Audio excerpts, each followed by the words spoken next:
Pernah ada lah aku tengok seorang brother ni. Dulu kalau kau pasang video aku hujung tu, aku ada yang aku letak kata-kata aku yang muka kelakar tu, yang aku siasah dulu.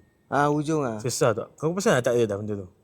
Aku pasal sekarang yang follow follow kan. Aku dah tak ada benda tu. Sebab apa? Aku trauma benda tu. Sebab? Kau trauma aku cakap. Aku pernah pergi Aeon 19. Ada seorang pakcik ni. Siasah! Serius Aku cakap, oh, alamak. Aku dah tak boleh. Kau dengan family waktu tu? Aku dengan anak bini aku lah. Okay. Aku cakap, alamak. Siasah. Aku cakap, aduh, Tak, aku ingat content creator pernah cerita benda lah, influencer semua dia cakap orang bawa tagline tu dekat luar. Aku ingatkan benda tu macam, iya ke kan? Rupanya memang betul sebab aku tak pastilah. Mungkin aku punya tagline tu dia ikonik. So orang lebih senang ingat tu daripada nama aku. Kenapa aku buang? Satu sebab aku nak orang kenal nama aku. So dulu hidup aku ni aku banyak benchmark.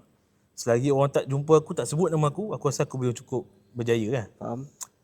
Kalau orang panggil aku abang yang buat ni kan, aku rasa macam aku tak cukup.